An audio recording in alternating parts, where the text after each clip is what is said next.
Baik, sebelumnya saya awali dengan panganjali umat. Om Swastiastu. Perkenalkan, nama saya Imade Agustinawan. Saya adalah mahasiswa dari Sekolah Tinggi Agama Hindu Negeri Gede Puja Mataram. Dalam kesempatan hari ini, saya akan menceritakan secara gambar umum saja tentang isi dari Naradiya Purana. Untuk itu, mari kita simak satu persatu. Dan ini dia. Yang pertama adalah Sutta dan para resi lainnya. Jadi di sini menceritakan bahwa bagaimana para resi yang dipimpin oleh Resi Saunaka diajak untuk memperoleh 4 tujuan agama Hindu, yaitu antara lain Dharma, Artha, Kama, dan Moksa, sehingga bertemu dengan Resi Sutta di asraman beliau, yaitu yang bernama Siddhasram. Nah, itu rangkuman dari yang subjudul yang pertama, itu Sutta dan para resi lainnya. Nah, kemudian untuk yang subjudul yang kedua itu Narada dan Sanat Kumara, di mana diceritakan bahwa bagaimana putra Brahma itu memiliki 4 orang putra yang bernama Sanaka, Sanandana, Sanat Kumara, dan Sanata, yang melakukan pemandian suci di aliran sungai Gangga yang bernama Sita, yaitu yang berada di Gunung Semeru, di mana di sana bertemu dengan Resi Narada, dan Sanat Kumara memohon agar Resi Narada menceritakan bagaimana meditasi bisa dilakukan dengan sempurna. Jadi itu ringkasan cerita dari Narada dan Sanat Kumara.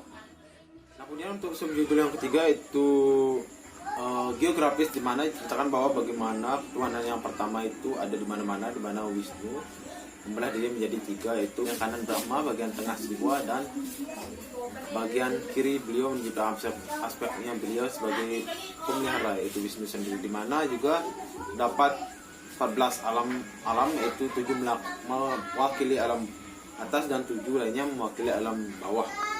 7 alam atas antara lain Buah Loka, Swaloka, Mahaloka, Jananloka, Tapaloka, dan Satyaloka.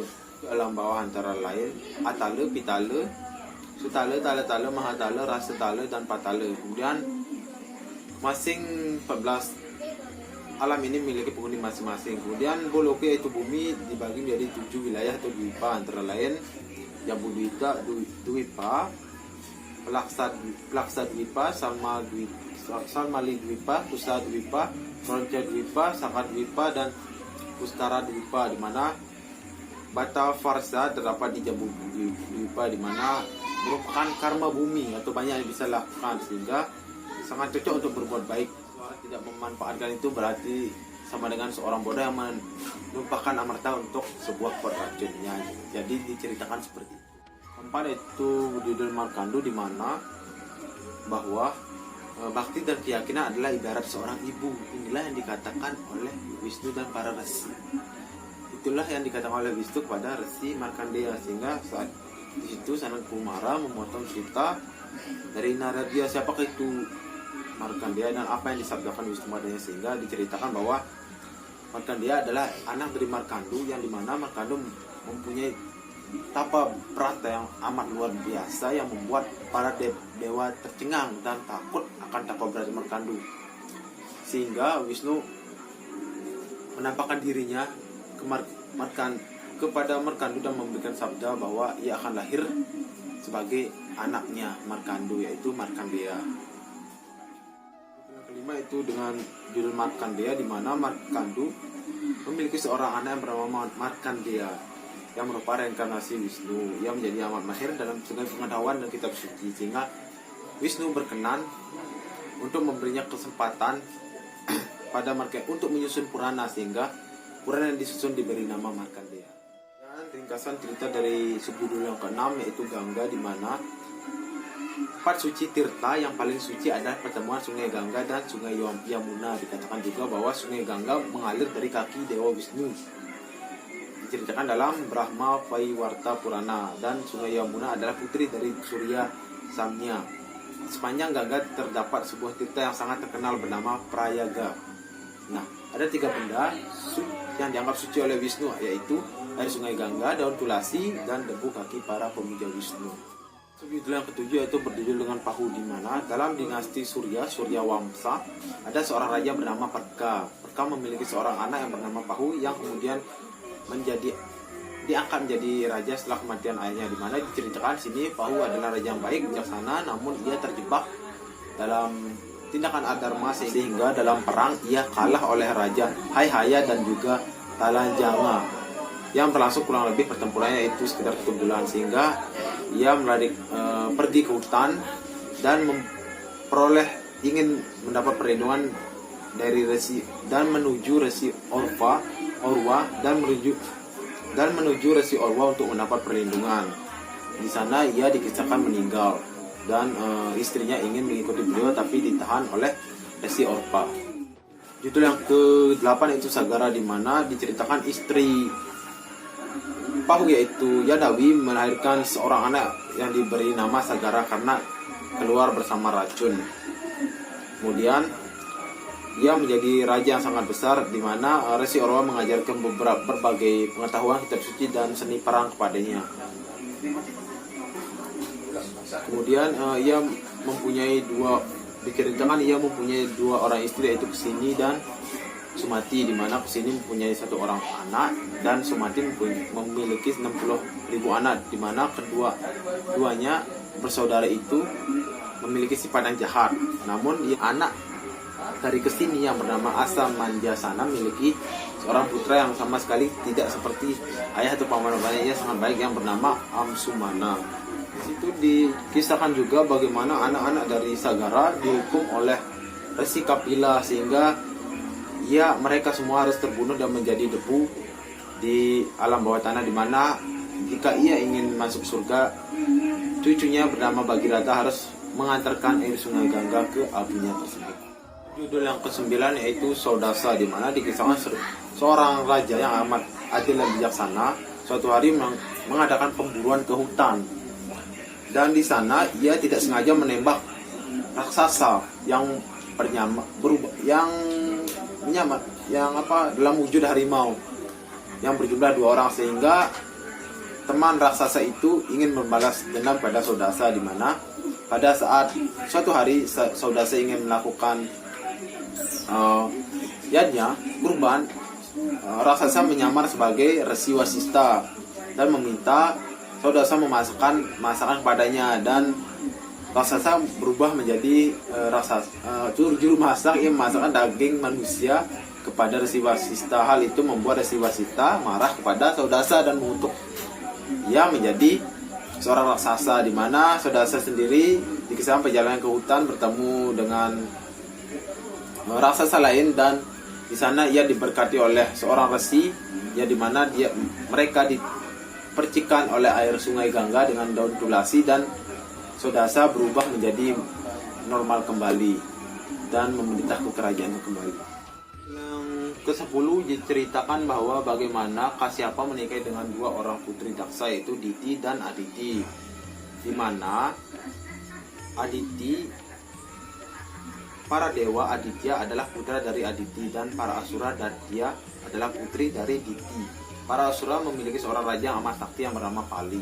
Ia adalah putra Pikrona dan cucu Prahlada, di mana di sini dikisahkan bagaimana para asura berhasil menaklukkan surga, yang membuat ibu dari Dewa Indra dan dewa lainnya merasa khawatir, dan di sini Aditi sebagai orang tua daripada Dewa Indra melakukan tapasya dan memohon pada Wisnu. Subjudul yang ke-11 yaitu Pali dan Wanama Awatara, di mana dalam kurun waktu yang cukup lama Wisnu menampakkan dirinya, sehingga Aditi meminta sabda kepada beliau, sehingga Wisnu menjelma sebagai reinkarnasi anak dari Aditi, sehingga yang reinkarnasi menjadi Wanama, yaitu orang cebol, di mana suatu saat Pali ingin melaksanakan upacara, sehingga datanglah Wanama, dan Wanama meminta sesuatu, yaitu tempat untuk bermeditasi. Ia berubah menjadi besar dan menginjakkan tapak kakinya ia meminta bahwa ia berikanlah hamba wilayah sebagaimana jangkauan telapak kaki hamba, sehingga ia berubah menjadi besar dan menginjak kakinya surga, bumi dan Brahmaloka, sehingga Pali tidak mendapat wilayah dan akhirnya diizinkan menghuni alam bawah tanah. Dan di sini Bhagiratta dan Gangga dikisahkan bagaimana Dewa Yana berkenan kepada Bhagiratta dan berkunjung menemui Bhagiratta dan menceritakan apa itu perbuatan baik dan bagaimana yang dilakukan para pendosa dan bagaimana yang terjadi dengan para pendosa. Kemudian Dewa Yana menceritakan bahwa leluhurnya adalah para orang jahat dan sedang tersisa di neraka. Jika ia ingin membebaskan leluhurnya, maka ia harus membawa turun air Gangga ke alam bawah tanah untuk menyentuh abu para leluhurnya. Jadi diceritakan seperti itu, perjuangan bagaimana Bhagiratta membawa air suci Gangga ke alam bawah tanah. Yang dalam Naradiya Purana juga untuk dalam subjudul yang ke-13 diceritakan tentang tapa brata, yang terlain Ekadasi Brata, ada juga 2 dasi titi, dan juga sebuah brata yang dinamakan 2 jarohana brata. Jadi dijelaskan tentang warata-warata tersebut. Yang subjudul yang ke-14 yaitu Sumati, dikisahkan bagaimana bangsa Sumati dan istrinya rutin mengadakan upacara 2 jarohana dan menari di atas kuil, di mana mereka adalah pasangan Jatismara yang mampu mengingat masa lalunya atau lampaunya, di mana dikisahkan mereka dulu adalah orang yang sangat jahat. Pada suatu ketika tanpa sengaja ia minum keras dan menari di kuil, dan saat ingin dibawa ke neraka oleh Dewa Yama, itu berkenan dan dengan tarian mereka dan membawa mereka ke surga, ke Wisnuloka, sehingga pada kehidupan berikutnya mereka rutin melaksanakan 2 jarohana dan menari di kuil. Yang ke-15 itu diceritakan warata lainnya, yaitu antara lain Hari Pancaka, di mana dilakukan pada 2 dasi titi dalam periode Sukla Paksa pada bulan Margasirsa, di mana ada juga warata yang dilakukan pada Dasami Titi hari ke-10 dalam penanggalan bulan dalam periode Sukla Paksa dan dalam bulan Asada, Wana, Badra, dan Awisna.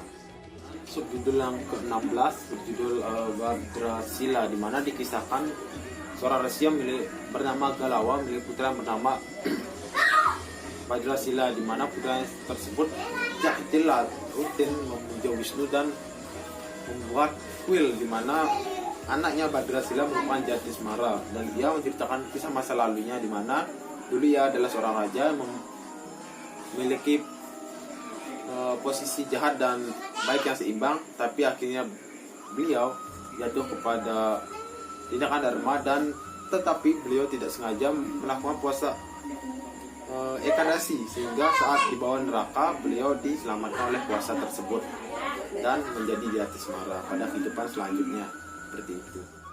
Subjudul yang ke-17 yaitu Warna Srama Dharma, di mana diceritakan apa tugas dan kewajiban masing-masing kasta, antara lain kasta Brahmana, Ksatria, Waisya maupun Sudra, dan juga di sana dijelaskan tentang tingkatan catur asrama, di mana tingkatan hidup mulai dari yang pertama Brahmacharya menuntut ilmu, kemudian asrama yang kedua Grastarastya, kemudian Wanaprastha, dan yang keempat adalah Sannyasa. Jadi diceritakan seperti itu.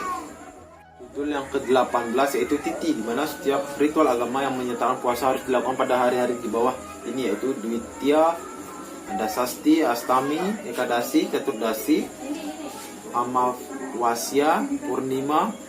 Berarti yang dilakukan pada periode Sukla Paksa, bulan Karna Paksa. Jika ada gerhana bulan atau matahari, maka seorang tidak boleh makan atau minum.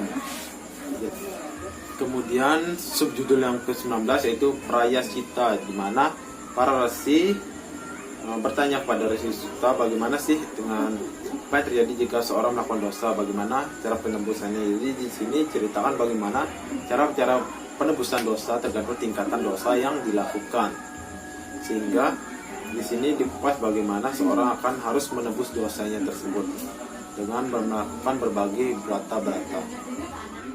Dan yang subjudul yang ke-20 yaitu Kahyangan Yama, di mana dijelaskan bagaimana proses menuju Kahyangan Yama, yaitu dijemput dengan Wanama, kemudian bagaimana wujud beliau Dewa Yama saat di surga berbeda dengan di neraka, di mana di surga beliau bertangan 4 dan berwujud sangat baik. Sedangkan di neraka beliau sangat seram dan memiliki 22 tangan. Jadi dikisahkan seperti itu, bagaimana sih Dewa Yama di surga kayangan dan di neraka begitu.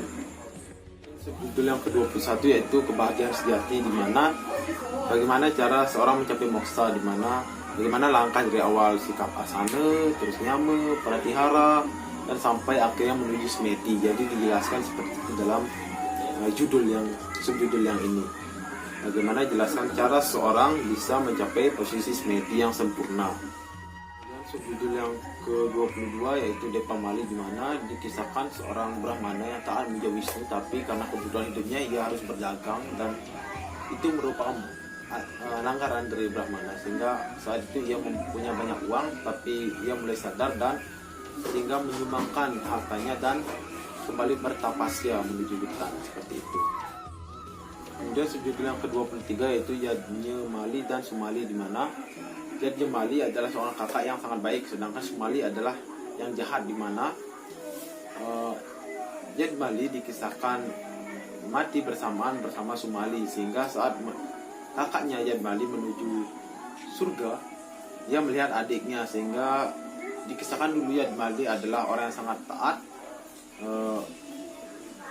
membersihkan kuil, sehingga yang punya pahala yang disumbangkan kepada adiknya Sumali, sehingga adiknya juga bisa masuk surga bersama-sama dengan Yadnya Mali.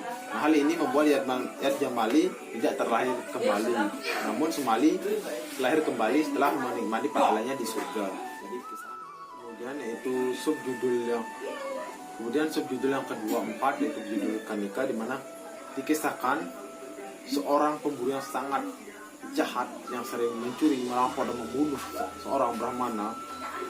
Pada suatu hari dia dikisahkan ingin mencuri di kuil, sedangkan di sana ditunggu atau dijaga oleh seorang resi yang bernama Utanka, di mana sehingga ia berniat untuk membunuh resi Utanka.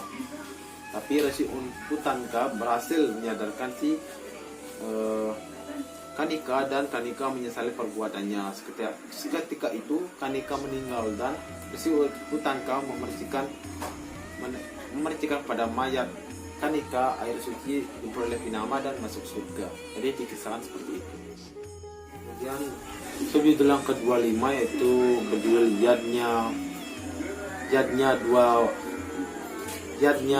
Yadnya Dawaja, di mana beliau adalah orang yang sangat taat, baik hati, dan pemuja Wisnu. Beliau adalah keturunan dinasti Surya, di mana beliau sangat rutin membersihkan kuil dan menyalakan lampu di sana, sehingga suatu saat pendeta yang bernama Pitrihotra bertanya mengapa sih beliau sangat rutin. Jadi dikisahkan dulu Raja Yadnya Dawaja adalah orang yang sangat jahat, dan ia mati saat berada di kuil tengah membersihkan kuil dan menyalakan lampu, sehingga itu mengampuni dosa-dosanya dan membuatnya masuk surga. Kemudian subjudul yang ke-26 yaitu Sudharma dan Manpantara, di mana dikisahkan Indra bertanya pada Sudharma tentang Manpantara, di mana periode-periode dan gelar-gelar dewa yang berubah, di mana dijelaskan Manu yang pertama sampai dengan Manu yang ke-14. Jadi ada 14 Manpantara, diceritakan seperti itu. Kemudian subjudul yang ke-27 yaitu tentang Yuga-Yuga, di mana dijelaskan 4 jenis Yuga, selain Satya Yuga, kemudian Treta Yuga, dan dua para yuga, dan juga yang terakhir adalah Kali Yuga. Dijelaskan bagaimana zaman-zaman tersebut. Kemudian judul yang ke-28 yang sekaligus yang terakhir yaitu epilog, di mana diceritakan bagaimana Suta berkata sudah menceritakan semua isi keseluruhan dari Narada Purana, dan merupakan akhir dari Narada itu, di mana Narada adalah kitab yang disucikan dan dikeramatkan dan ditakuti oleh hantu. Disarankan untuk membaca 20 sloka dari Purana ini setiap pagi.